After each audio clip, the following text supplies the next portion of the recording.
ॐ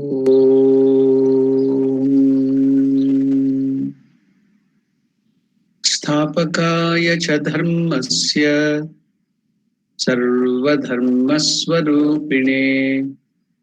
अवतारवरिष्ठाय रामकृष्णाय ते नमः. Namaskar to all of you. Welcome to the study of Great Master Sri Ramakrishna. We are now going through the Madhura Bhava, conjugal love. The mood, the relationship whereby if you turn that towards the Lord, Satchit Ananda, that which would bind us to this world as attachment, Raga, will take us very quickly in the spiritual realm and make us reach the transcendental, formless, attributeless Brahman, God. Now let us all go to Dakshineshwar and also the place where Sri Ramakrishna is practicing this Madhura Bhava. Shardanandaji Maharaj is explaining the details of Madhura Bhava. Now Shardanandaji is telling, although the extraordinary glory of the love of Radharani for Krishna has been highly eulogized by Shukadeva, the chief of the Paramahamsas, and by other self-controlled sages free from the sway of Maya, the generality of the people of India did not know for a very long time how to realize it in life. So Shukadeva has eulogized that. Who was Shukadeva? He was the son of Vyasa Maharshi, and he was a born Brahmajnani, a realized soul even before he was born. So such a great knower of Brahman, the man of knowledge, Shukadeva eulogized. He was the chief of the Paramahamsas, and he was none other than the self-controlled sage free from any sway of Maya. And many other sages too have eulogized the love of gopis, the love of Radha to Lord Krishna. But the generality of the people of India did not know for a long time how to realize it in our life. How can we apply that in our life? Even now, after the advent of Chaitanya Mahaprabhu, so many years or centuries have passed by. Again, it was forgotten. Then again, Ramakrishna had to come to show in his life, making his own personality, his body, mind, and ego as the laboratory, and practice that and showed that all that had happened was real and it can be practiced. So now the generality of the people of India did not know for a very long time how to realize the Lord in the Madhura Bhava, in the mode of Madhura Bhava, with the attitude of Madhura Bhava in this life. In order to make people understand how to realize it, the Divine Lord, the Vaishnava teachers say, had to incarnate himself with Srimati, that is Radharani, in one and the same body as Krishna inside and Radha outside. In that extraordinary embodiment of his, which is known as Gauranga. Literally, Gauram is golden colored. Angam is body. Gaura Anga. Or Sri Chaitanya Mahaprabhu. He has such a beautiful golden tinged body. So that's why he gets the name Gaura Anga, golden colored body. His name was Sri Chaitanya Mahaprabhu. Thus, Gauranga came to the earth to do good to humanity by teaching that even which we consider the lowest character, the meanest character, that is the extramarital relation of love. Extramarital. The person who has such a relation is called paramar. So, Gauranga came on the earth to do good to humanity by teaching the extramarital relation of love when directed towards God in the spiritual realm domain, with God as the lover and the Jiva as the woman in love with him, it would quickly take us to God. All the signs that were manifested in Mother Radharani's body on account of her love for Krishna also manifested themselves in Gauranga's body. Though Gauranga or Chaitanya Mahaprabhu was a male, all the characteristic features of Radharani manifested in his body, even though he was a male, owing to the power of his love for God. This led to the assertion that Gauranga was none other than Srimati Radharani. For the physical and mental signs of Madhura Bhava, which had manifested then during the period of Krishna, in Srimati Radharani alone in the past, were also found in Sri Chaitanya Mahaprabhu too. So Sri Gauranga or Chaitanya Mahaprabhu is the second example of that ideal of transcendental love.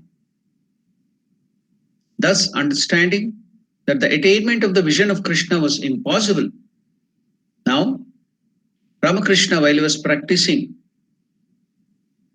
the love of Krishna, towards Krishna, to realize Krishna with the Madhura Bhava, he came to understand that the attainment of the vision of Krishna was impossible without Radharani's grace.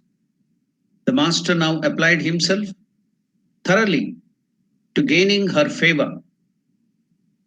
Lost in the remembrance and reflection of her form, the very embodiment of love, he incessantly offered at her lotus feet of Radharani the ardent emotions of his heart.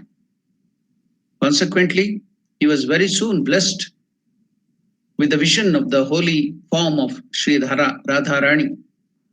So, when Ramakrishna came to know, without the grace of Radharani, you cannot attain that particular mood, the acme of that particular mood, that is the Madhura Bhava, without the grace of Sri Radharani.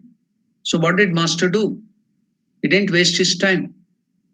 We have heard in one of the songs of Hari Om Sharan, Shri Radhe Govinda Man Bhajale Harika Pyara Naam Hai. In that one stanza proclaims, Radha Shakti Binana Koi Shamal Darshana Pave. You might have heard that line. We will be singing many times that song with all so much of enthusiasm. Shri Radhe Govinda Man Bhajale Harika Pyara Naam Hai. All that with the music and jumping and dancing will be singing that. But we will not give a little mind to the meaning of it at all. So in that one of the lines states, Radha Shakti Binana Koi Shamala Darshana Pave. It is stating there in that song.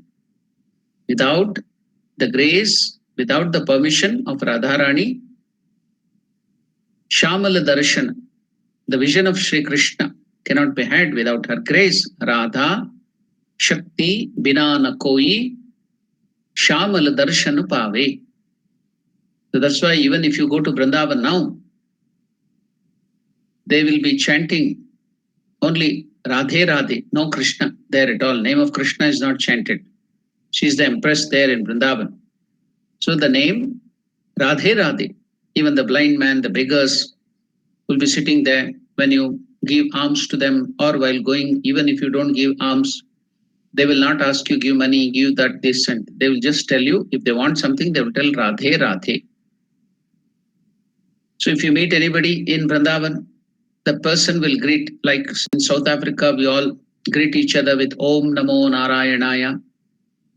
So likewise, in Vrindavan, everybody will be greeting each other by telling Radhe, Radhe. So without her grace, you cannot get the end of Madhura Bhava. So Ramakrishna came to know that, because he had tried so much to realize Sri Krishna through this Madhura Bhava. Even in spite of trying, he couldn't have the darshan. Then he came to know understanding.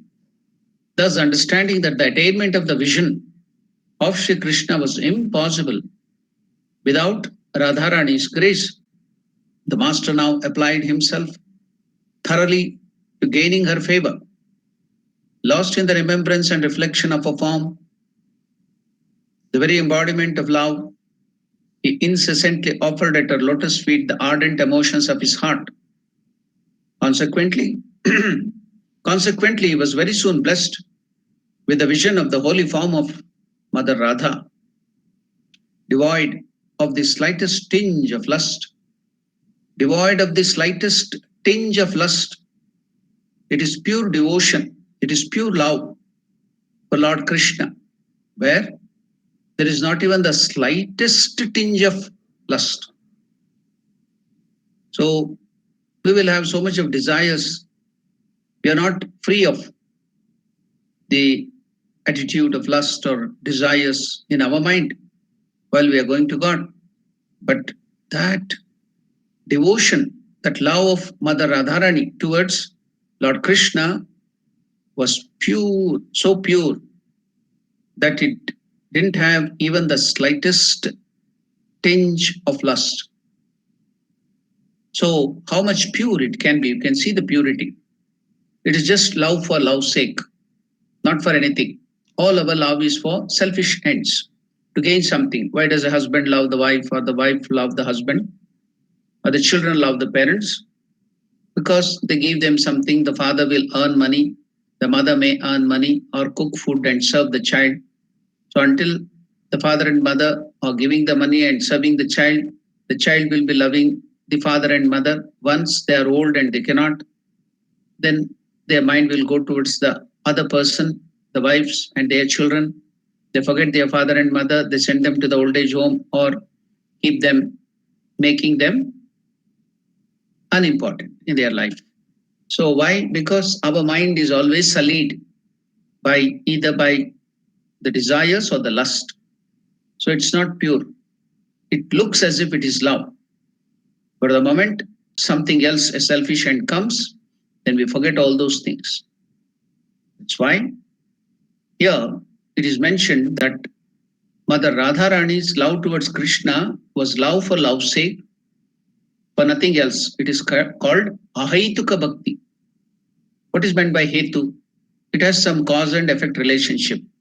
I want this, so I do devotion to the Lord. It is pure business. I want this, so I pray to the Lord.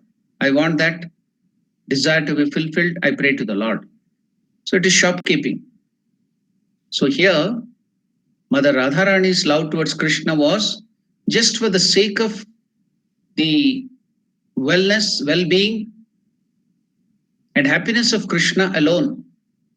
There was no tinge of even slightest selfishness. Radharani never cared for her own happiness, for her own joy, for her own bodily happiness, or anything for that sake. No selfishness at all. So it was just for the sake of Krishna. You should know that at that time, when Krishna left Vrindavan to Mathura to meet his father, killing Kamsa, then after that he never came back to Vrindavan. After that, in lifetime, he never comes back to Mathura. When he left, he was just 10-year-old boy.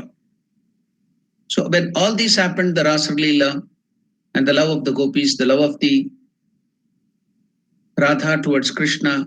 He was even smaller than that, maybe 7 or 8 years old. So where can be the tinge of lust? There will be no tinge of lust at all. It was pure love towards the Lord. Satchit Ananda. Krishna was just 7 or 8 years old. When he left Vrindavan, he was just 10 years old. Now, consequently, Sri Ramakrishna,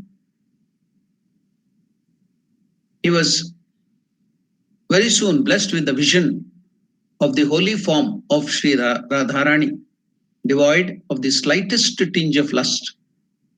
He now saw that this form also disappeared into his own body like the form of other deities when he had had their visions.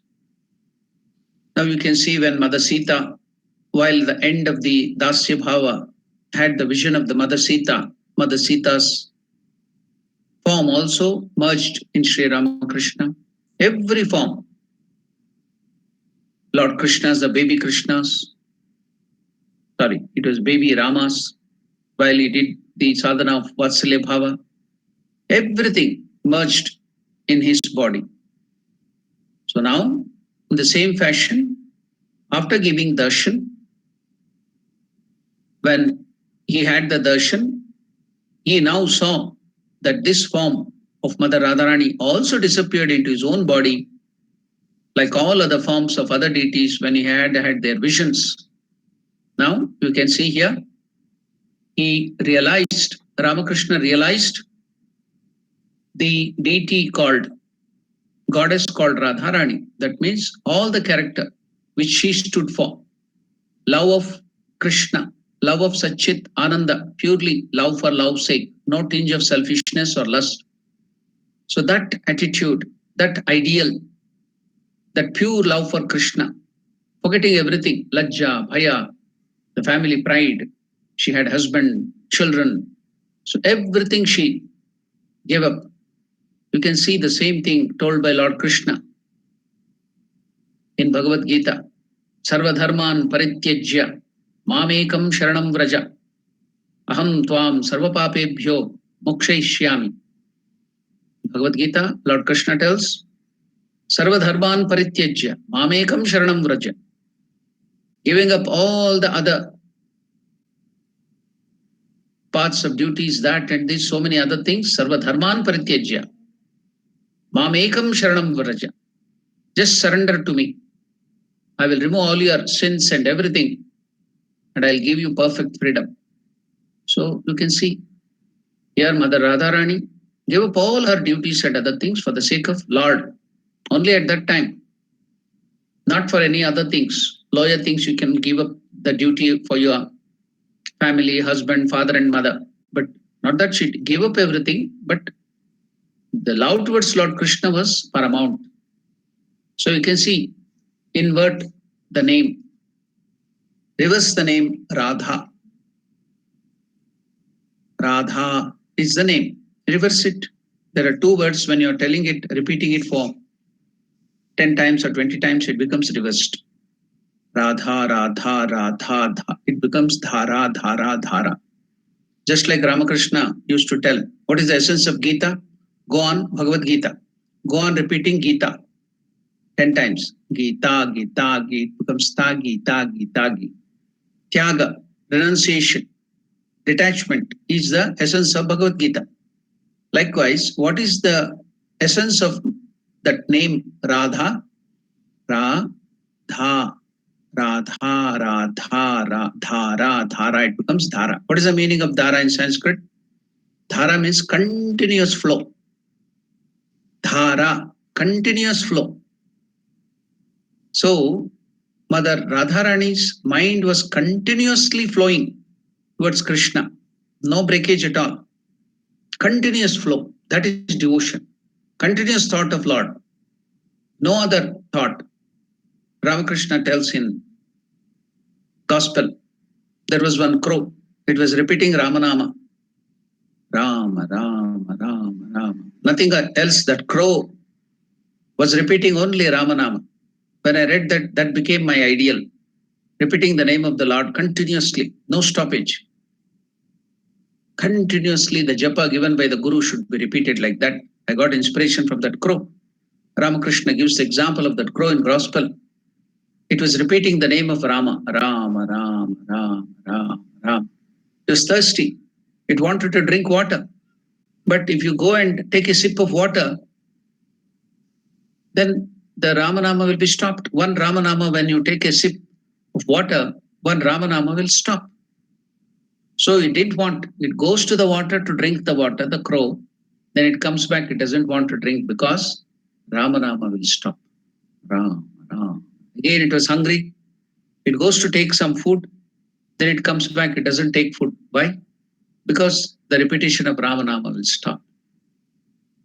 So likewise, that is continuous taking the name of the Lord. Continuously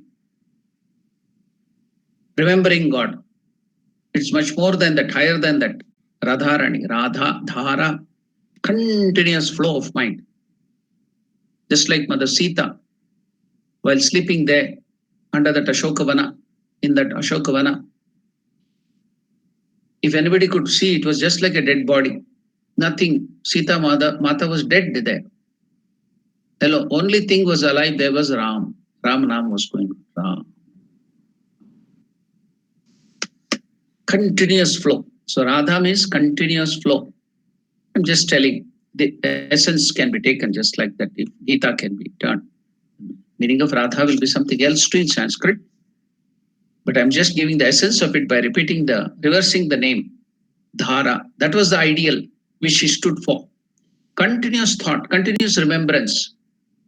No other thought other than the Satchit Ananda Lord Krishna. That's why Mother Radha is always remembered. Consequently, now Ramakrishna realized, had the vision of Mother Radha.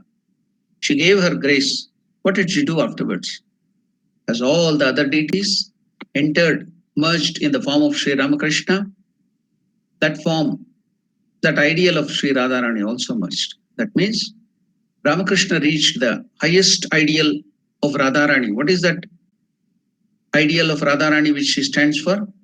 Continuous mind, thought, and that love and devotion, that energy of that individual flowing towards Satchitananda, that is Lord Krishna.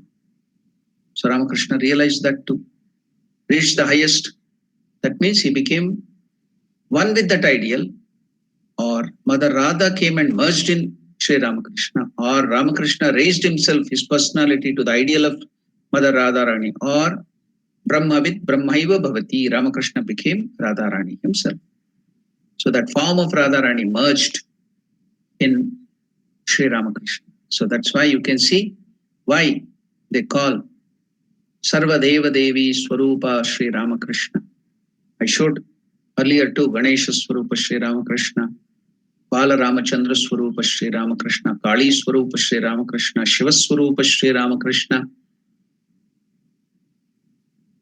Ramachandra Swarupa Sri Ramakrishna, Hanuman Swarupa Sri Ramakrishna, now Radha Swarupa Sri Ramakrishna, Sarva Deva Devi Swarupa Sri Ramakrishna. So he realized the ideal of Hanuman, which Hanuman stands for. He realized the ideal which Ganesha stands for, and he practiced that filial attitude towards all women in whole of his life, which is the ideal of Sri Ganesha, ideal of Hanuman, everything now in his personality. So Mother Radha's ideal of love towards Krishna, continuous thought and flow and meditation, all the energies, prana, all the life force directed towards only Krishna and nothing else, continuously, without the tinge of lust, no selfishness, no desire, only the welfare of Krishna. So that ideal Ramakrishna realized, and that form of Radha. What is that form? The form is nothing but the attribute, the ideal quality, the guna. That guna also merged. He reached that highest. So consequently, Sri Ramakrishna was very soon blessed with the vision of the holy form of Radha, devoid of the slightest tinge of lust. He now saw that this form also disappeared into his own body like the forms of other deities when he had their visions. Is it ever possible, said the master, Is it ever possible, said the master,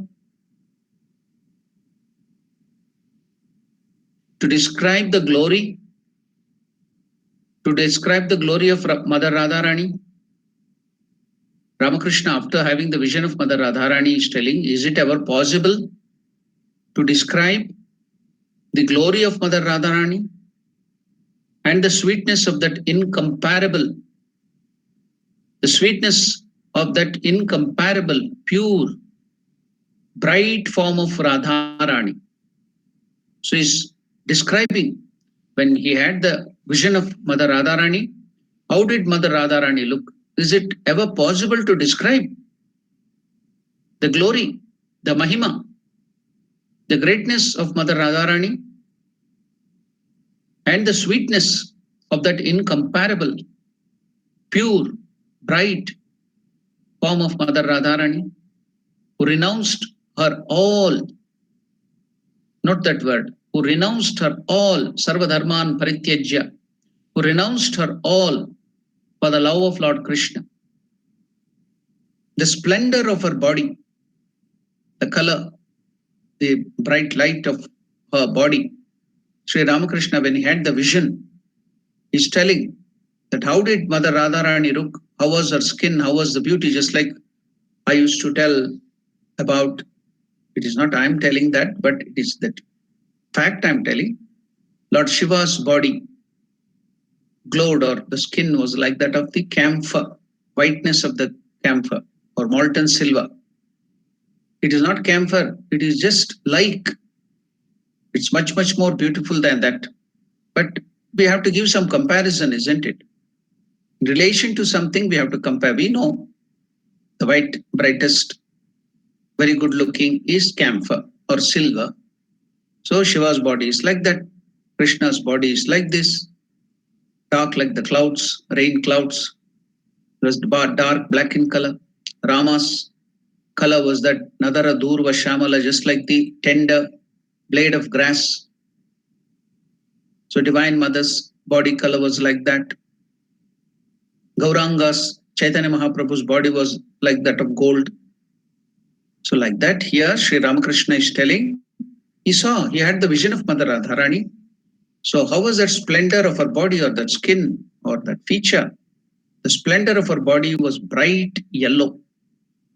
The splendor of the body of Mother Radharani was bright yellow. And now Ramakrishna is comparing to the beauty, the color, to that of a pollen grain. Yellow like the pollen of Naga Kesara. There is one flower, you can Google it. Give the picture of Naga Kesara in the Google. If you ask the Google Mama or the Google Guru, it will show you the picture of Naga Kesara flower. Then you can also type the pollen grain, the color of the pollen grain of Naga Kesara. It will show you the color, the pollen grain, the flower. So Ramakrishna is telling, the splendor of her body of Mother Radharani was bright yellow, like the pollen grain of Naga Kesara. And now they have given in English. Our Jagadananda Ji Maharaj has translated that into English. Is given Naga Kesara, the botanical name. People who have studied botany will be all knowing some botanical name of the plants. To every plants will have a botanical name. So here, what is the botanical name? It will be easy now. If you tell the Sanskrit word Naga Kesara, people may not understand it. But Google can give you, even if you put Naga Kesara. But still, if you want some more explanation, the botanical name also is given. Mesua feria. The botanical name are mostly from the Greek words, the Latin words, the Roman words, Hebrew, Latin, those words will be used. So I may not be very familiar with the pronunciation. So I might have wrongly pronounced. So I will tell you the spelling. You can note down the spelling and Google it and you will get the picture. Okay. MESUA.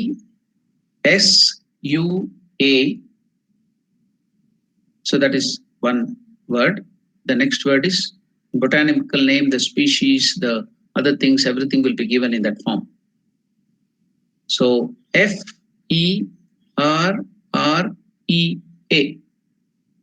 The first word is Mesua. The second word is Ferrea. That is the botanical name of Nagakesara. So Ramakrishna is explaining the splendor of her body. The splendor of the body of Mother Radharani was bright yellow, like the pollen of Nagakesara flowers. So that is the end of Madhura Bhava, where Sri Ramakrishna had the vision of Lord Krishna and also the vision of Mother Radharani, and he reached the highest ideal. And now he had the vision of Lord Krishna too. So he has become now Krishna Swarupa. Even before that, Ramakrishna used to tell many times that who was Krishna earlier, who was Rama earlier, taken the form, the same ancient being has come in this body as Ramakrishna. Ramakrishna used to repeat that again and again. Many people, and he had given that vision to Narendra and many other direct disciples too. Narendra would not believe, Swami Vivekananda would not believe just by the words. Only after Ramakrishna giving him the vision, he saw that the same ancient being who was Rama and Krishna became Ramakrishna. Only after that he started believing, because he was very scientific in nature and very logical, analytical. He would not just believe whatever somebody said because his guru Ramakrishna told, he would believe. Put that, test it, litmus test it again and again and again. Even at the last breath of Sri Ramakrishna before his Mahasamadhi, he doubted. In this stage, when he is giving up the life, people who are giving up the life, giving up the body, they tell the truth. At this stage, if Sri Ramakrishna tells that he is Avatara, then I will believe. The moment the thought cropped up in Swami Vivekananda's mind, Ramakrishna could read his thought. And he told, oh, Narendra, that is Swami Vivekananda's earlier name, pre-monastic name. Narendra, still you have the doubt? Okay, I will again proclaim that he who has come as Rama, he who had come as Krishna, has come now in this body as Sri Ramakrishna. Narendra felt very much hurt. I am doubting my Guru even at the time of death. What a kind of given before giving up his body in Mahasamadhi, I am doubting him. So he felt and repented, and so many other things happened. That is a different thing. Ramakrishna was not at all disturbed by that. Oh, even you have doubt, even now. Very good. And he gave the vision too at that time. Earlier also he had given the vision, but still doubt lingered in the mind because he was very analytical. So he has tested Sri Ramakrishna in and out thoroughly for our sake.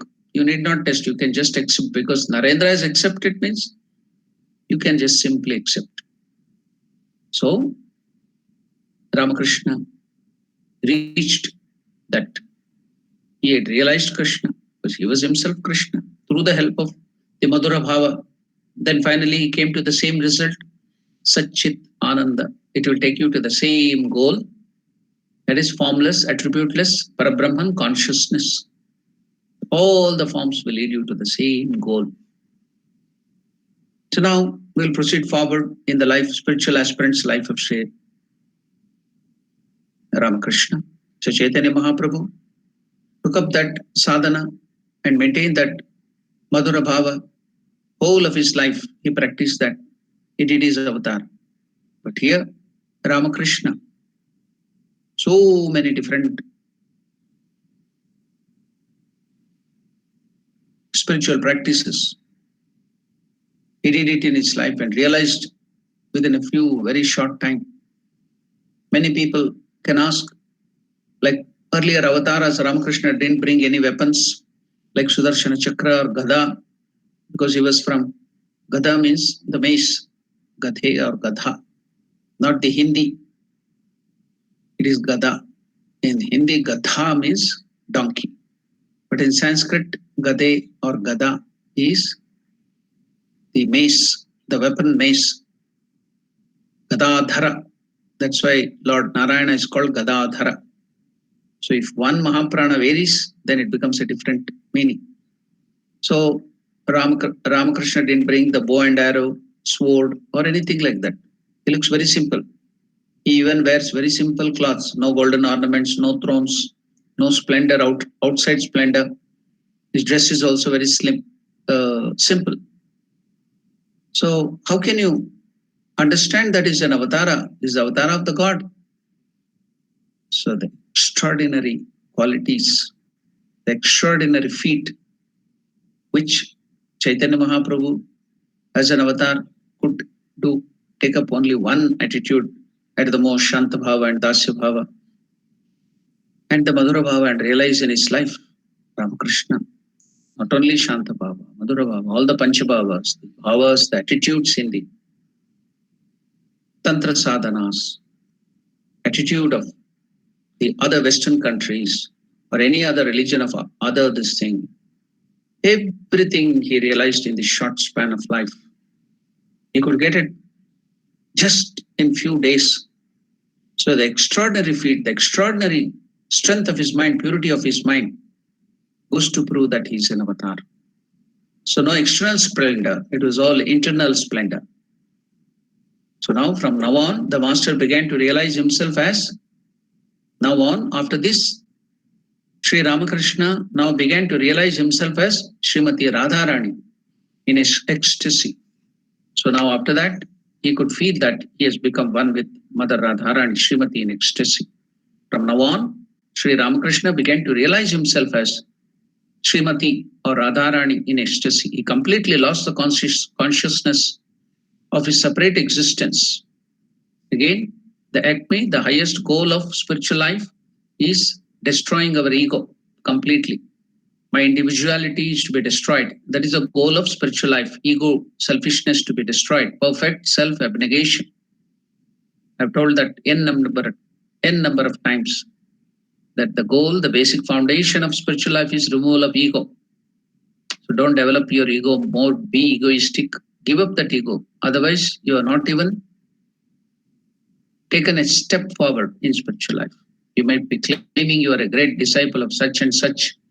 You might be claiming you are a very great devotee of long standing, so many years, but it is all useless, worthless, if you have not given up your ego. If your ego is strong, nothing has happened. So I'll be always telling that in Bhagavad Gita also it comes. If you have too much of ego, too much of anger, that also is the sign of anger. It is not only sign of ego, but sign of lust. The concentrated lust, kama, is anger. The elder brother of lust, kama, is anger, krodha. That's why if you have anger, if you are ego, that means you are too lustful, you have so much of bad thoughts. So where is the question of you going to forward in spiritual life? Give up your ego. Surrender, give up ego. Jo Dasharatha ka beta, wo hi sab jivo mein leta. That same Ramachandra, the Ramakrishna, Narayana, is present in all the living beings. And how can you get angry? How can you ill-treat them? So give up ego. Now here, what is that? The ideal he reached there, he completely lost the consciousness of his separate existence as Sri Ramakrishna. So now, in this sadhana to perfect self-abnegation, Ramakrishna completely lost the consciousness of his separate existence, individuality, ego, on account of his profound contemplation of the holy form and character of Radharani, and through his ceaseless feeling of identification with her. Therefore, it can certainly be said that his love for God, taking the form of conjugal relationship, developed into a state as deep and as profound as Mother Radha's. For in reality, all the signs of Mahabhava which constitute the acme of the Madhura Bhava, were manifested in Sri Ramakrishna after his realization of the above mentioned vision, even as they were in Mother Radha and also Gauranga, that is Chaitanya Mahaprabhu. The descriptions of the physical signs manifesting in the Mahabhava are recorded in the writings of the revered Vaishnava teachers. The Bhairavi Brahmani, who was expert in the Vaishnava scriptures as well also in the Tantric scriptures, the Bhairavi Brahmani, and also later the great Pandit, was a great scholar of the Vaishnava tradition, and what was his name? Vaishnava Charan, and other great sadhakas, all well versed in Vaishnava scriptures, were astonished, surprised to see the manifestation of those signs of Mahabhava, stage of conjugal relationship in the body, in the holy person of the Master, Sri Ramakrishna, and they offered him their heartfelt worship and reverence. Speaking of the Mahabhava, the Master told us on many occasions, it is written in the devotional scriptures that the group of 19, 19, the group of 19 kinds of emotions, not one. It's very difficult to sustain or withstand one emotion. Here in Mahabhava, you will have the group of 19 kinds of emotions manifesting together in one receptacle, in one body, in one personality. That is called Mahabhava. What is Mahabhava? Just one emotion towards God. It's very, very difficult for an ordinary jiva to develop in his life and turn it towards God. But in the Mahabhava, just like the avatar Purushas, like Sri Ramakrishna, Chaitanya Mahaprabhu and Radharani, in this Mahabhava, the group of 19 emotions manifesting together in one receptacle or individuality or in personality, that is called as Mahabhava. The whole life of a man is required for the practice of even one of such emotions before he can attain perfection in it. 19 such moods, 19 such moods were fully manifested all together here, showing his own body. Sri Ramakrishna used to show his own body and tell that in one receptacle. And what are they? Now, let us see the division given in the Vaishnava scriptures. The divisions of the Ragatmika Bhakti, according to the Vaishnava teachers like Jiva Goswami, are given below. So, the devotion starts with Ragatmika Bhakti. Raga means attachment with selfish. We start the love of the Lord with selfish gain to get something. So, that is called Ragatmika, attachment to the Lord. Intense attachment is Raga, attachment. Ragatmika Bhakti. So what is meant by Ragatmika Bhakti? Ragatmika Bhakti means the spontaneous flow of desire. The spontaneous flow of desire or attachment towards its object is called Ragatmika Bhakti. The spontaneous flow of desires or attachment towards its object. So when it goes towards God, now the object of devotion, that is called Ragatmika Bhakti. So that Ragatmika Bhakti is divided into two groups. That is, one is Kamatmika and another is Sambandhatmika. What is meant by Kamatmika? Consisting of desire for erotic, mystic enjoyment inspired by exultive efforts to please the Lord. Here, please Lord Krishna. What is Kamatmika Bhakti? The Ragatmika is divided into two, Kamatmika and Sambandhatmika. Kamatmika is consisting of desire for erotic, mystic enjoyment inspired by exclusive effort to please Lord Krishna. What is Sambandhatmika? Devotion. It consists of sense of relationship with Sri Krishna.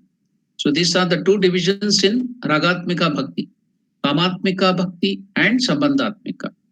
Then this Kamatmika, it goes down to Sneha. What is that? Affection causing melting of the heart. Mana, affected ripples, affected ripples of endearment due to excess of emotion. When you love somebody, when they don't respond to you, you get angry. You don't remember my birthday. You don't remember that I was waiting for you. You get piqued. You get angry. So you can see that small fighting in the getting angry in the loving relationship. So affected ripples of endearment due to excess of emotions. So these are all in Kamatmika Bhakti devotion. Sneha, affection causing melting of the heart. Mana, affected ripples of endearment due to excess of emotion. Pranay, Pranaya, what is Pranaya? Friendly confidence, that is called Pranaya, friendly confidence. Then the next is Raga. What is Raga? Erotic transmutation of sorrow into joy. Erotic transmutation of sorrow into joy. That is Raga. And last is Anuraga. What is Anuraga? Love as a constant freshness. Anuraga means love as a constant freshness. Now, this is the division of Kamatmika devotion. Now, how does the Sambandhatmika devotion, consisting of sense of relationship with Krishna, get divided into? It divides into 4 parts. That is Vatsalya, Sakhya, Dasya, Shanta. So in Vatsalya, you get Sneha, Mana, Pranaya, Raga, and Anuraga. In Sakhya, you get all these attitudes: Sneha, Mana, Pranaya, Raga, and Anuraga. In Dasya, only Sneha, Mana, Pranaya, and Raga. In Shanta, nothing. So this is how the Sambandhatmika is divided. The aforesaid 19 divisions, excluding calmness, that is Shanta, of 2 kinds of love, that is Kamatmika and Sambandhatmika, coexist both Kamatmika and Sambandhatmika, all the divisions, all the attitudes, all the emotions in one receptacle. That is called Mahabhava. This is what the master said.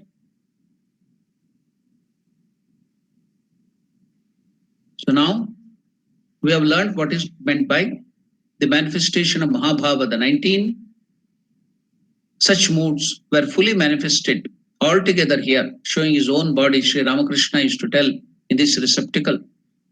We have mentioned before that during that intense pain in the separation from Krishna, the dispassion, because he's separated from Krishna, is not having his vision, is one of them. So at that time, we have mentioned before that the blood oozed out because of that pain, separation from Lord Krishna, separation from the God. The blood oozed out from every pore of Master's body, an account of extreme anguish, arising from the sense of separation from Lord Krishna. It happened at this time in the ultimate stage of Mahabhava.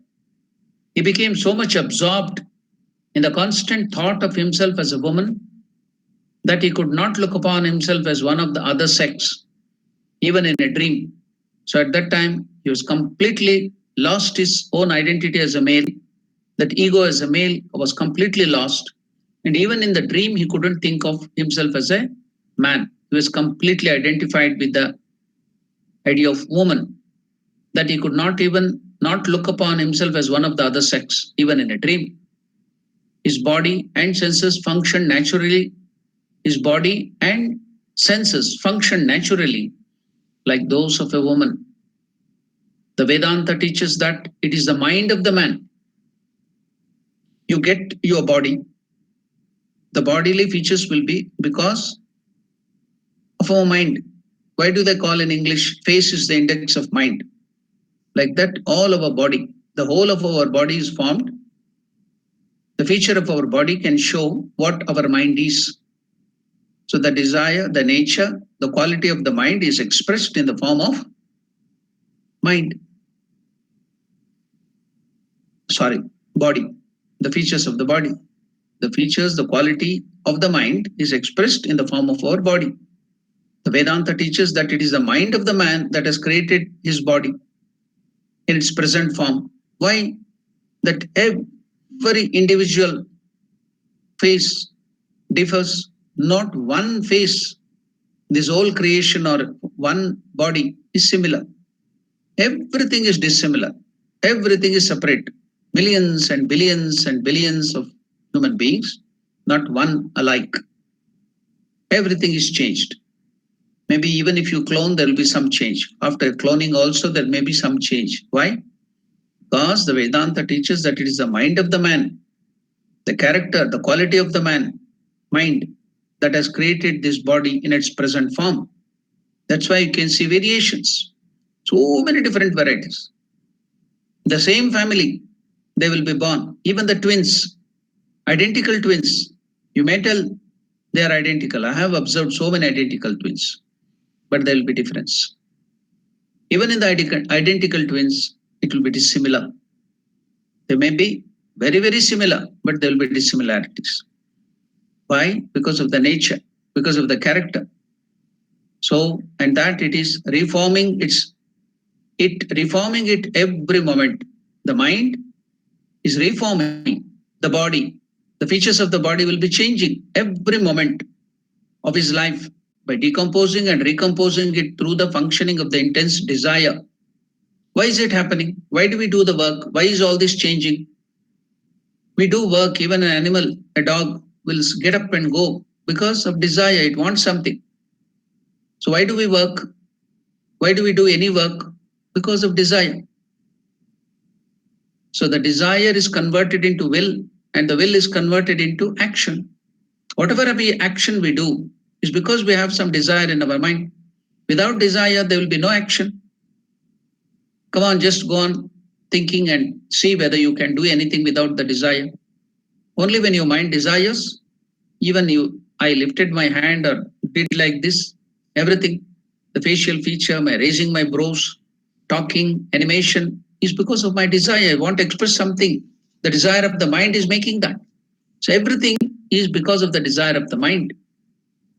So every moment of the person's life, the mind is changing, it is decomposing and recomposing it through the functioning of the intense desires. It is because of the desires. Every moment this body is changing. Now, though we are told of the great mastery the mind has over the body, we do not really comprehend. We do not really comprehend the full extent of it. This is because there is no object for the attainment of which we experience that kind of intense desire. This is because there is no object for the attainment of which we experience that kind of intense desire, under the influence of which the mind turns away from all other sense objects or objects of desire. You can't find anything. So if you find, then the mind will rush towards that. That's the reason. This is because there is no object for the attainment of which we experience that kind of intense desire, under the influence of which the mind turns away from all other objects and concentrates itself on that particular one, and thereby manifests extraordinary powers. The aforesaid teaching of the Vedanta, it is needless to add, is clearly proved by the facts that the master's body changed in a short time on account of his intense desire to experience a particular object. Hearing the details of the spiritual experiences of the master and desiring to compare them with those of the perfected seers of the past ages, Padmalochana and other eminent scholars were well read in the scriptures, and also they had so many miraculous powers. The Padmalochana and many other eminent pundits, scholars, said to the master, your experiences, they came to master, they tested Sri Ramakrishna. After that, they proclaimed to Sri Ramakrishna himself, all these great scholars like Padmalochana and other great scholars, Vaishnav Charan, all these people, they proclaim to the masters, Master Sri Ramakrishna, your experiences have gone far, far beyond those recorded in the Vedas and the Puranas. As we told, all the experiences in the Vedas and Puranas are nothing but the experiences of the sages and seers. Ordinary souls like you and me, all of you and me can become like that rishis, realize all those things. But who is Sri Ramakrishna? He was the greatest Ishvara, the Avatara himself, come down. So it has gone beyond these. That's why you can see the great Pandit scholars, Padmalochana and Vaishnava Charana, are proclaiming.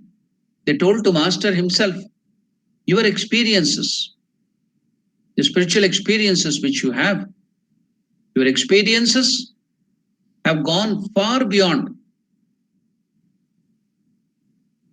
those recorded, far beyond the experiences those recorded in the Vedas and also in the Puranas. One is amazed to study the physical changes of the master under the influence of his strong emotions, and has to remark that his bodily changes have gone beyond the facts so far discovered by physiology and indicate the beginning of a wonderful revolution in it.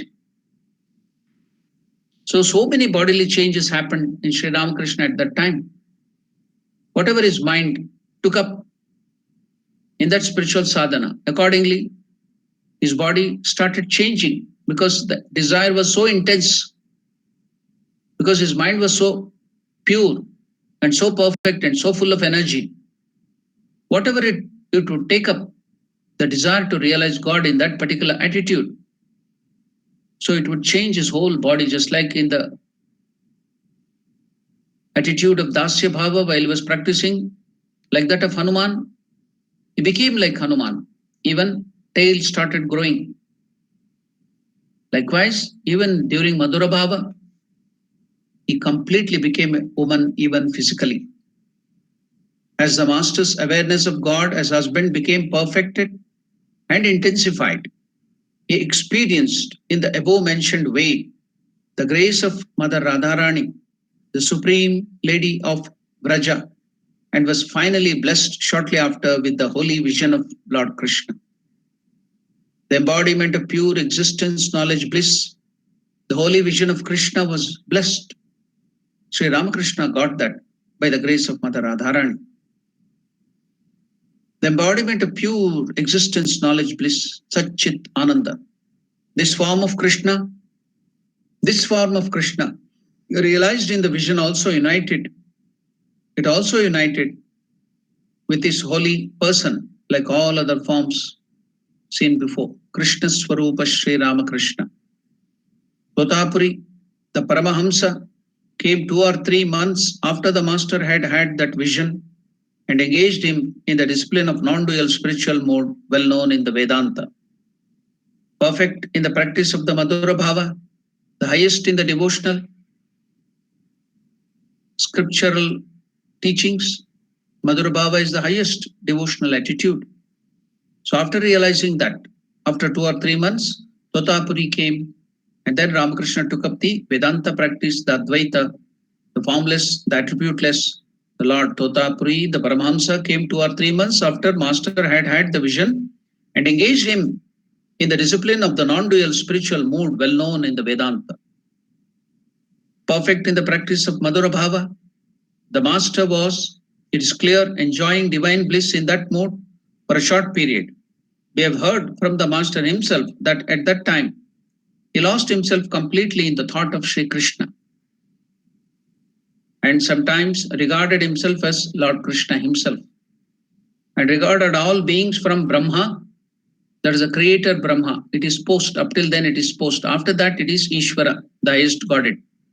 Up till Brahma, anybody, you and me, also if you do highest punya, you can occupy that post. So up till the creator Brahma, it is a post. Just like the president, the prime minister, the ministers. So Indra, Chandra, Vayu, Varna, Surya, all up to Brahma is post. So, yeah, perfect in the practice of Madhura Bhava. The master was, it is clear, enjoying the divine bliss in that mood for a short period. We have heard from the master himself that at that time he lost himself completely in the thought of Sri Krishna and sometimes regarded himself as Krishna and regarded all beings from Brahma down to the blade of grass as different forms of Krishna. When we were frequenting Dakshineshwar, that is Shardanandaji Maharaj is telling, when we were frequenting Dakshineshwar and were in his company, Sri Ramakrishna's company, one day he plucked a flower of grass. One day Sri Ramakrishna plucked a flower of grass, came to us with his face beaming with delight. Sri Ramakrishna plucked a flower of grass, came to us with that flower, with his face beaming with delight and said, do you know the complexion of Sri Krishna? Because I had the vision of Sri Krishna, he merged in me. So do you know the complexion of Sri Krishna, whom I used to see then? After the time of the Madhura Bhava, I used to see him. See Lord Krishna at that time of practicing of Madhura Bhava was like this.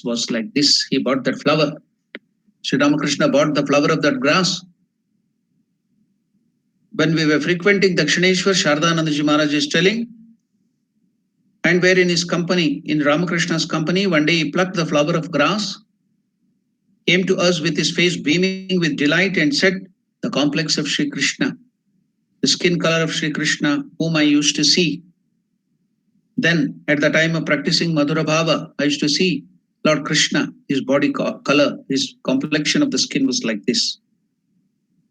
A desire under the impulse of the female mood used to arise in the master's mind in his adolescence.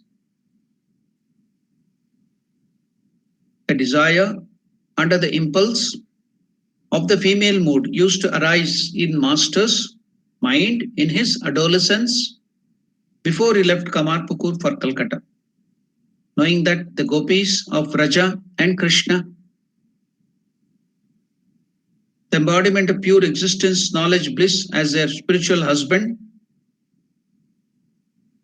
through love, because they were born as women, he used to think that he too would have been blessed enough to love and have Krishna as husband had he been born in a female form.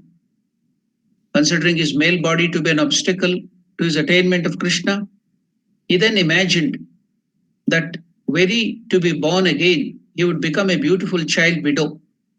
So you can see the desire, the dream of Sri Ramakrishna.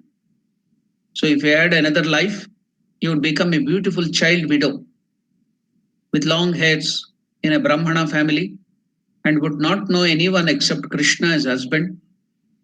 So this was the dream of Sri Ramakrishna. There would be some means of bare subsistence of coarse food and clothes, eating very little, some coarse food, some coarse cloth, simple living, but always thinking of Lord Krishna. There would be some means of bare subsistence of coarse food and clothes. Near the hut, there would be a katha. So, what is that katha?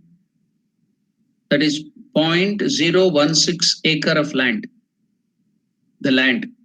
So, near the hut, there would be a katha of land. And in that land, Sri Ramakrishna used to imagine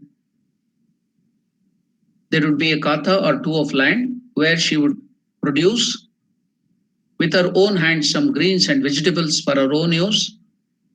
And there would be with her an elderly woman as her guardian, a cow which she could milk herself, and a spinning wheel for making cloths, charaka. You know that what is that charaka? Gandhiji used to spin for self-dependency coming out of the British rule. They were bringing in the cloths from the missionaries from England and sell it at high cost. So Gandhiji started the charaka movement, spinning wheel, to make cloth in their own house, cottage industries. So Ramakrishna's dream was he will have a spinning wheel, make the cloths himself, so and serve Lord Krishna. The imagination of the boy proceeded further. He went on thinking that In the daytime, after finishing the household duties, he would spin yarn with that wheel, singing songs about Krishna, and after dusk would be ardently weeping in secret from a longing to feed Krishna with his own hands, with the sweets made of milk of that cow. Krishna also would be pleased, and coming dressed as a cowherd would eat them. This visit and departure would be repeated daily without the knowledge of others, although in a modified form. His desire in this respect came to pass in the aforesaid manner at the time of his practicing Madhura Bhava. So that was the dream of Sri Ramakrishna. We also dream of so many things while sleeping, while going to sleep, or early in the morning, or in the daytime when we sleep, or even sitting, daydreaming. We dream so many things, so many imagination, wild imagination will be there. So, what is the dream? What is the imagination of Sri Ramakrishna? We have heard now. It's very surprising. So, desire of Sri Ramakrishna, dream of Sri Ramakrishna. How did he get inspiration? Knowing that the gopis of Vrindavan had Krishna, the embodiment of pure existence, knowledge, bliss, Satchitananda, as their spiritual husband through their intense love, because they were born as women. Because they were women. Do you know who were the gopis? Who were the gopis? It is told in the Puranas, in the Bhagavata, that they were all the devatas, the gods in the heaven. So all the gods in the heaven, they were the one who were born even before Krishna was born. They came to Vrindavan and they were born as gopis, taking the female form to enjoy the company of Lord Krishna in Vrindavan. That is what is told in Bhagavata and other Puranas, that it were the devatas, the gods in the heaven, who came down, took the form of female form of, they took the birth as gopis of Vrindavan. So, with the gods of the heaven, the angels had taken, the male gods, taken the body of gopis so that they can enjoy this Madhura Bhava with Lord Krishna, Satchitananda, the Divine Lord Himself. So, the gopis of Braja had Krishna, the embodiment of pure existence, knowledge, bliss, Satchit, Ananda, as their spiritual husband through their devotion or love, because they were born as women. They took the body deliberately to enjoy the company of Lord Krishna. Gods, the angels took the body. The gods of heaven, Indra, Chandra, Vayu, Varuna, Surya, all those gods, 330 million gods, some of them took the body as gopis and they were born in Vrindavan. That is what the Puranas tell. So they took that form of the woman just to enjoy the company of Sri Krishna. So Ramakrishna also used to think that he too would have been blessed enough to love and have Krishna as husband. Had he been born in a female form? As a small boy, this was the dream of Sri Ramakrishna. Considering his male body to be an obstacle to the attainment of Krishna, he then imagined that were he to be born again, he would become a beautiful child widow. Why? Child widow. As a small child, the husband is dead. Now she will have freedom to think and meditate and do all the spiritual practices. So the child widows in those days had to live like sannyasins, monks or nuns. So just God and God alone, meditation. It was a life of a monk, sannyasa.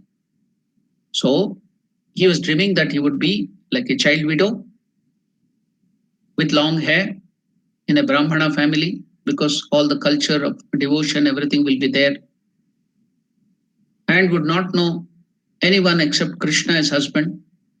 There would be some means of bare subsistence, of course, food and clothes.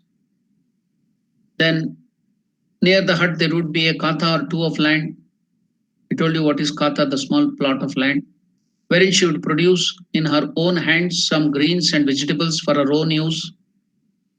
So working hard, producing the vegetables, growing the food, and there would be with her an elderly woman as her guardian, a cow. She would milk herself. She would have a cow which she could milk herself, and a spinning wheel to make her own clothes.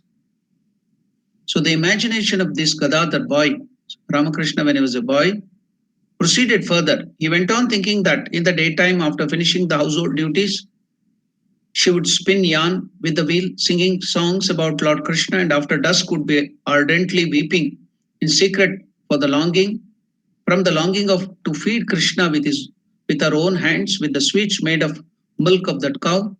Krishna also would be pleased, and coming dressed as a cowherd, would eat them. So this was the dream of boy Gadadhar or Ramakrishna when he was a boy. This visit and departure would be repeated daily without the knowledge of others, although in a modified form. This desire, this dream of Sri Ramakrishna as a boy, in this respect, came to pass in the aforesaid manner at the time of his practicing Madhura Bhava. Ramakrishna is to dream like this. We shall conclude the present topic. We shall conclude the present topic Shardanandaji Maharaj is telling by recording another vision. So how shall we conclude of this Madhura Bhava? The topic Shardanandaji Maharaj is telling by recording another vision of the master. When he was enjoying the Madhura Bhava, he had another vision. So we'll conclude with recording that vision. So what was that vision? One day, during that period, while he was listening to the reading of the Bhagavata, so after this Madhura Bhava practice, he has reached that end. He had the vision of Lord Krishna merging in his own body. He had the vision of Mother Radharani. He was enjoying the vision of Lord Krishna always. After the Madhura Bhava, during that period, he had a vision. What was that vision? One day, during that period, while he was listening to the reading, of Bhagavata, you know the scripture Bhagavata, in which you can find lot of stories of Lord Narayana incarnating as different incarnations like Matsya Avatara, Kurma Avatara, Vamana Avatara, to some extent Rama Avatara, Parashurama, then Krishna. Lot of Krishna's things are described there, Leelas. And after that, there is also so many things about Lord Shiva, devotion to Lord Shiva.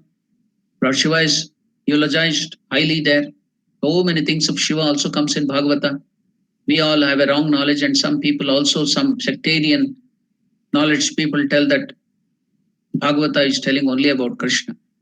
So many things about Lord Shiva too, and about knowledge, Gnana, about Atma, Paramatman, everything is told there. Gnana, so much of Gnana is there in knowledge, full of knowledge of non-dual Brahman is there in Bhagavata. Atma Vichara, Paramatma Vichara, it is intensely there. Lord Shiva's devotion is also intensely there. Even devotion to Divine Mother is there. It's all combination of bhakti of Lord Vishnu, Shiva, Devi, and Parabrahma, Paramatma Swarupa, everything is there. But some sectarian-minded, bigoted people, they claim only one and disturb the whole spectrum, whatever it might be. Let us not worry about those people. We will be broad-minded. We will accept everything. We will enjoy every aspect of the Lord, the one Lord taking different forms. Let us not be fanatical and bigoted and lose all this joy of the Lord. So now, one day during that period, Sri Ramakrishna is explaining what vision he had while listening to the reading of Bhagavata in front of the Vishnu temple. Sri Ramakrishna, while listening to the reading of the Bhagavata, the scripture, he went into ecstasy.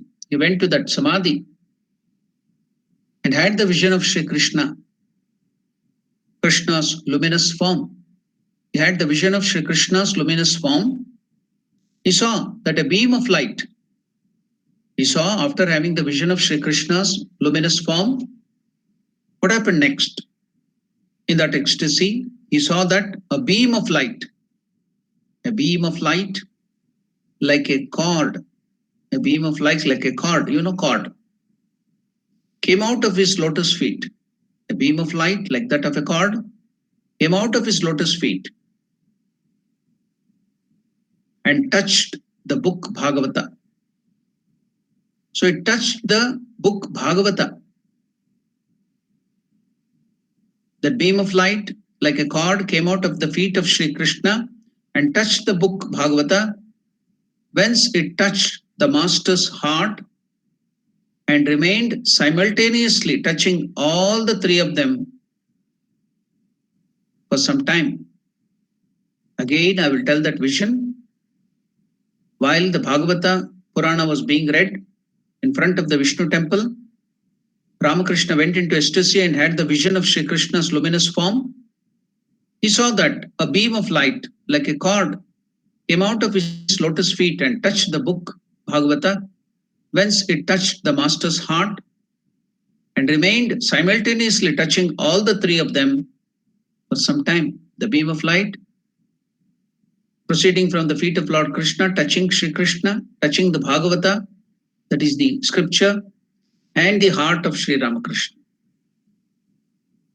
So he saw that beam of light like a cord came out of his lotus feet, Krishna's lotus feet, and touched the book Bhagavata, whence it touched the master's heart and remained simultaneously touching all the three of them for some time.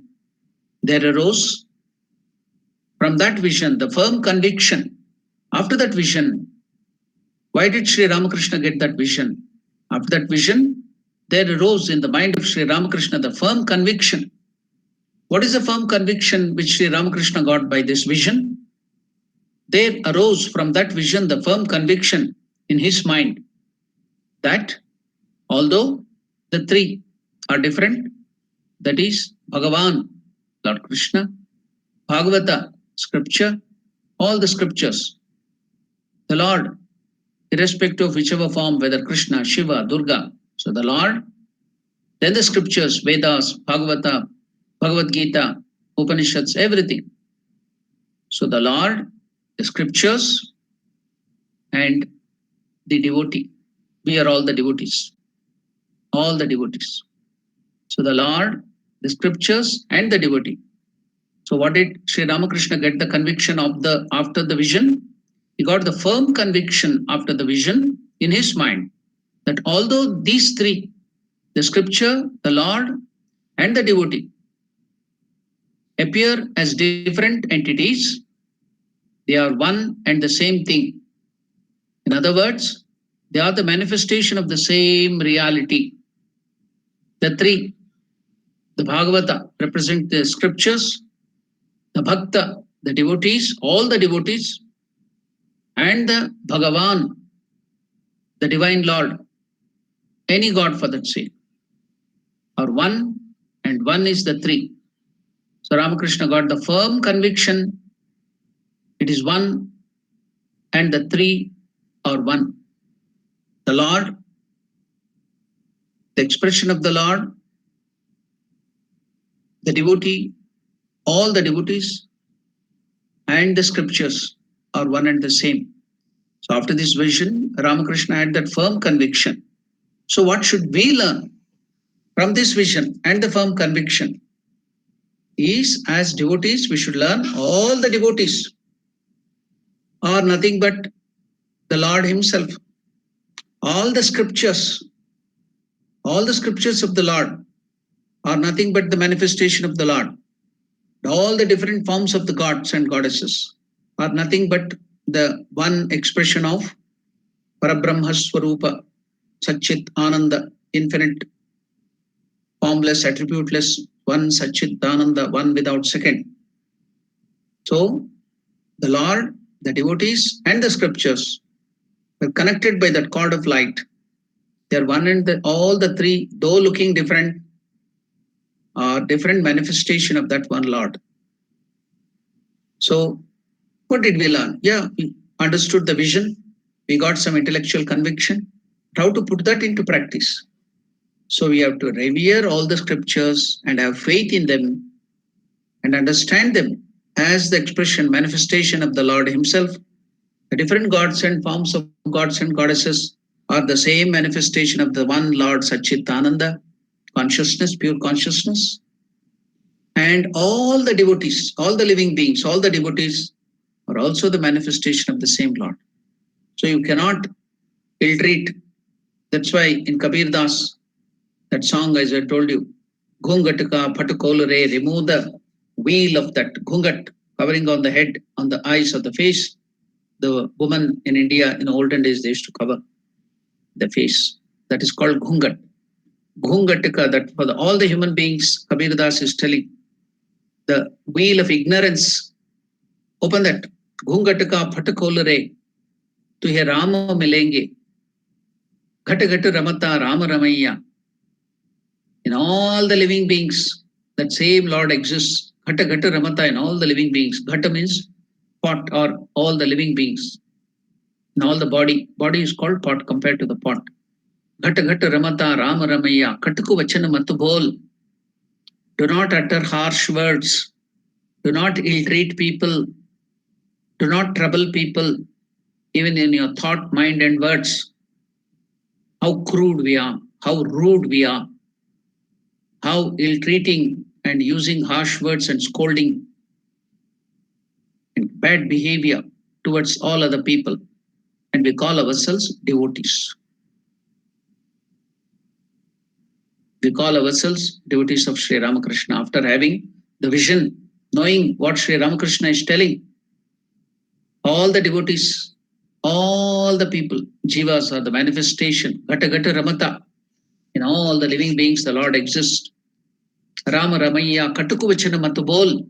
Do not utter harsh words. Give only soft and beautiful and sweet words. Be sweet to everyone. Not only externally.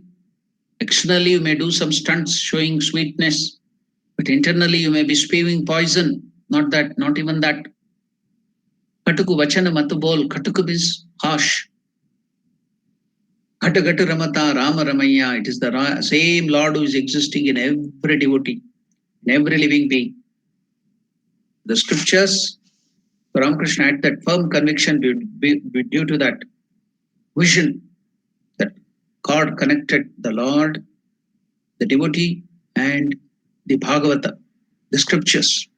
So all the scriptures are to have faith in the scriptures, read them, make your children, make all your people of the family read that scripture, because it is God and God, nothing but God and God alone. How can you know God? By scriptures only. Scriptures are nothing but expression of God alone. So every day, every second, read the scriptures. It is real satsanga of the Lord. We'll be having the satsanga of the Lord, because scriptures are nothing but God. That's what Ramakrishna has got the vision. God is manifested through the scriptures. God is manifested through the devotees. Have the satsang of the good people, that is the devotees. They are the manifestation of God, expression of God. The devotees, the scriptures, and the Lord. They are one and the same. So due to that vision, Sri Ramakrishna had that the three in one and one in three. The Lord manifests himself as manifested in the form of all the gods and goddesses. The scriptures, the Vedas, the Bhagavad Gita, the Brahma Sutras, the Puranas, Ramayana, Mahabharata. So we have to, it is nothing but God himself. The scriptures are God himself. So we have to read every day Mahabharata, Purana. We have to make our children read. We have to make our all family members, yourself read. Not only make others, we also should read it. So we have to read it. That means it's God himself. Read scriptures every day without fail. The Gospel of Sri Ramakrishna, complete works, all these are all scriptures. Read it every day. Life of the different avatars, teachings of different avatars, Gospel of Holy Mother, Gospel of Sri Ramakrishna, life of Sri Mother, all the teachings and lives of Vivekananda, teachings of great saints, teachings of great this, all these are expression of God alone. Please read it every day. The conviction of Sri Ramakrishna here can be taken into our daily practice and treat the devotees, treat all the people, the devotees very well. Serve them. Then you are serving God. Don't ill-treat them. If you ill-treat, if you are harsh, you are scolding them, you're going to beat them. I've heard so many people beating their family members. You are beating Ramakrishna himself, you are beating the Lord himself, you are beating Lord Krishna, Durga herself. You are ill-treating them. So do not do that. Do not ill-treat whether husband or wife or male or female, all of them. Treat them properly. Treat them with great respect because it's the manifestation of the Lord Himself. All the devotees. Don't be egoistic. Don't be jealous. Don't be full of hatred to anybody. To all the devotees, be loving because you are serving the Lord Himself. Read the scriptures every day. So with this, the three, the Bhagavata, the scripture, the Bhakta, the devotee, and the Bhagavan, the Lord, are one and one in the three. Sri Ramakrishna is to tell that again and again in Gospel of Sri Ramakrishna too, you find that teaching. Bhakta, Bhagavan, and Bhagavata, one and the same. Sri Ramakrishna is to, after all the, what do you call this, Kirtan and other things, again and again is to bow down to all the devotees. He used to bow down to the devotees. He used to bow down to the place where the devotees were gathering and singing the praise of the Lord. He used to bow down to the scriptures and he used to repeat it again and again because he had the firm conviction. Sri Ramakrishna had that vision and he used to repeat it again and again. Bhagavan Bhakta Bhagavata, Bhagavan Bhakta Bhagavata, Bhagavata Bhagavan Bhakta. Sri Ramakrishna used to repeat it again and again. It comes in gospel. Sri Ramakrishna, whenever the congregation ended, used to tell Bhagavata Bhakta Bhagavan, Bhagavata Bhakta Bhagavan. He used to bow down again and again because that vision had brought that conviction to him. The Lord, the devotees, and the scriptures are one and the same. 3 in 1, 1 in 3. So let us apply that firm conviction of Sri Ramakrishna. Why should he have that vision? Is it for himself? For us to practice, for us to inculcate that, internalize that in our life and be blessed. So do not ill-treat the devotees. Do not pain, do not bring tears in the eyes of the devotees. Treat them well, make them happy with your sweet words. Don't be rude and rash. Then read the scriptures every day without fail. Then you'll be seeing Bhagavan every day. So the Madhura Bhava also concluded, Shardanandaji Maharaj concluded with that vision. And we will also conclude about the reading of Madhura Bhava, spiritual aspirants, Madhura Bhava. Then there'll be another aspect of Sri Ramakrishna. Spiritual life, spiritual aspirants' life, because we are all spiritual aspirant. We are studying what is spiritual life, what is spiritual sadhana, practices, disciplines. So the same thing is studied in Bhagavad Gita also. Now Krishna is teaching us in the 60th verse. And in the Saturday Bhagavad Gita also we are learning the features of our own real nature, Atman, how to internalize, how to change the shift from the external body to the Atman, how to do that Nididhyasana, Viveka, Vichara, Vivek Chudamani also we are doing the same thing. So all are welcome to the discussion. Tomorrow early morning also we are doing. Make your other family members to come out of the cozy atmosphere of the blanket and cold. Think of Lord, that everyone will be blessed. So we will end the discussion now. Now this is the time for question and answer. If you have any doubts, if you have any question about today's discussion, you can ask.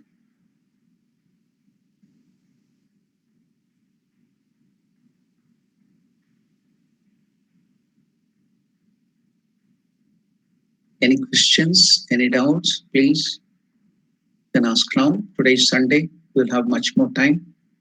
I can give some time for your questions. Maharaj, Pranam Maharaj. Pranams Madhusudan, please tell. Maharaj, reading the scriptures is, do we just read it when we just doing the meditation, or can we read it anytime? Because when you read it any other time, the conviction or the devotional feeling will not be that much. Where, if you read it after lunch or if you read it over the daytime when you are not meditating. No, you can read it anytime because it will give you the devotion, because that brings in the devotion. You may not have, after the food, you may not have your mind in the work time. Keep some book near you, read 1 or 2 pages. Then it will bring a very good mood, higher mood. With that you work. So it will be a continuous this thing. It is just like there is a saying by one great saint, what is the use of taking the name of the Lord if you don't have purity of mind? The use of taking the name of the Lord is to get the purity of mind. Double negative makes one positive. So that's why when they tell that what is the use of taking the name of the Lord without the purity of mind, that means the aim or the result of taking the name of the Lord is to give you purity of mind. You have to get that purity of mind should come. That is the idea behind that. I will tell you one incident. It happened in some devotee's life. Somewhere in Mantralaya, you will be knowing, you are from Karnataka, so you know that Mantralaya. So one devotee of Ramachandra who had gone to Mantralaya, so he had some problem of the piles. You know what is piles, and there's constipation, bleeding piles. So while he was going to defecation or toilet, so he had that problem, bleeding pile, and he was in pain. So during that period, even at the time of taking the name of the even at the time of the toilet, easing out, nature call, because of the pain, he repeated. See, when we are pain, we will call our mother and father or God. Then he told Rama, Rama. Because of the pain, he repeated that name. So Hanuman was going nearby. He felt very unhappy.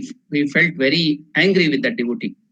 What is calling my dearest Ramachandra during the period of toilet while he's going to toilet? He got angry and hit him on his head. So the devotee already had the pain, and Hanuman went and hit him on his head because during the time of toilet you are taking the name of the Lord Rama, my Lord Rama. Then Hanuman went to the temple of Sri Ramachandra. So there, when he went to the temple and saw, there was one, what do you call, when you get some hit on the head, what happens? There is some coming up. Yeah. What is that called? I don't get that now. Bulged. Yeah, something. So he could see that thing on the head of Rama. He felt very unhappy. Why? How did it happen, O Lord?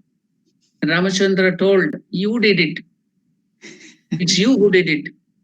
Then Hanuman was very much upset. How is that, my Lord? I love you so much. I have so much devotion to you. No, you hit my devotee there. I am in my devotee. Why did you hit him? No, he was taking the name of your this thing during the toilet time. So what? Anytime the name of the Lord can be taken. Why? Why do we take the name of the Lord? To make ourselves pure. Internally and externally. Tad Vishnoho Paramam Padam Sada Pashyanti Sureha Diviva Chakshuratatam Apavitra Pavitro Va Sarvavastangatopi Va Yahasmaret Pundarikaksham Sabahya Abhyantara Shuchihi. In the beginning of puja, we do Achamana. At that time, we tell the name of Vishnu, Vishnu, Vishnu 3 times.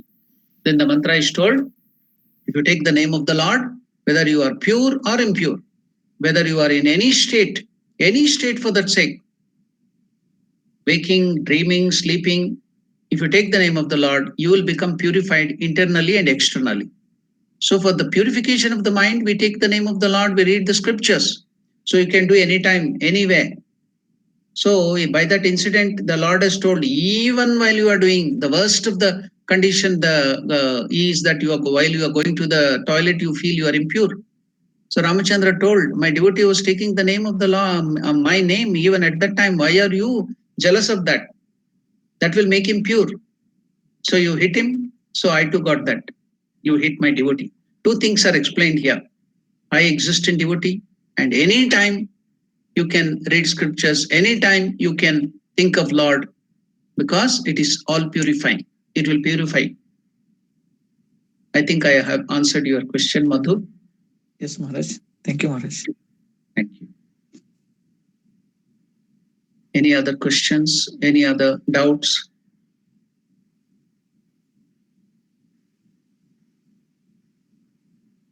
Yeah, I think nobody has any other doubts or questions. I can conclude the session with a closing prayer. Om